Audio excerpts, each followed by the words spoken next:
Hello, everyone. Thank you for being with me. I appreciate your subscriptions last time around. It does help the channel, so each one tell one and subscribe to the channel. This is Dr. Fiona asking you today to break the cycle. Please, please break that cycle. And it is against one backdrop I say that.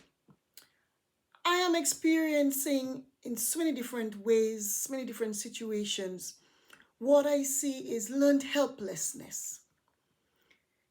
Individuals who are saying to themselves, I have no control over this situation. I don't have a choice in this situation. I can't do anything differently. And I'm here today to tell you that is not true. Don't let anyone make you believe it is true.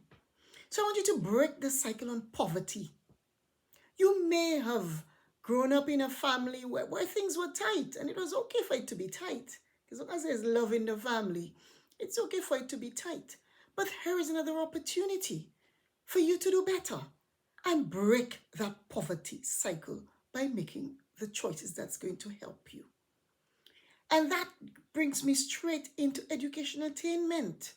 You have the choices, you have the options. Go for it.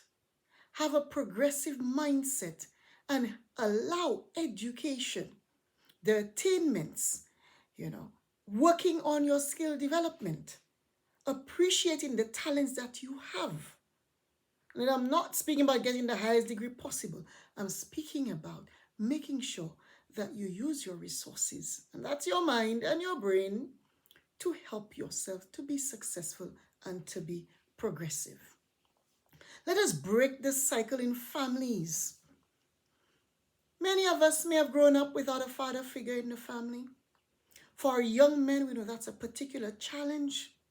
But when you do become a father, do you have to just sit back and say, well, hey, I didn't have a father to help me. I didn't know a male figure to help me. You can break that cycle. You can choose to be an empathetic father. You can choose to be a visible and a present father. You can choose to make decisions about if you're going to father a child in the first place, with whom you're going to do that, and how much energy you will spend. That's a choice you have to make. Making the excuse that you didn't have a father growing up, I know there are difficulties associated with that. And I'm not downplaying that, but I am saying that you can choose to do things differently. Another one for me is violence. So many individuals, and it is really unfortunate that, so many of our young people in all parts of the world are being confronted with violence in a very visible manner. And it is to say that even if you have grown up in a war-torn place, you have grown up with violence in the family, you have grown up with violence around you, as you grow up, a decision can be made to say to yourself, well, do you know what? I want no part of it. I will choose not to be part of it. And similarly, I will avoid it at all costs and try to be positive and make peace. Sometimes by choosing where we are, the physical places that we get into, the actions that we engage in. So there's a choice to be made.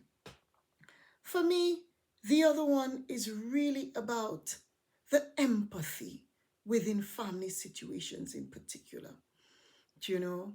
It's just interesting how our physical presence, how we interact with family members, how we interact with our children, with our parents, with our spouses, with our partners, our siblings, speaks to that connection in families.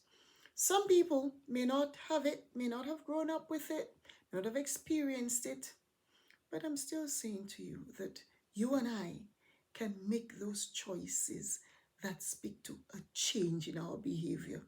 A simple hug, hug your children, hug your spouse, walk past and let your hand rest on your child's shoulder, on your spouse's shoulder. Give that side hug that says, hey, I'm here with you. I know you, I see you, and I feel you.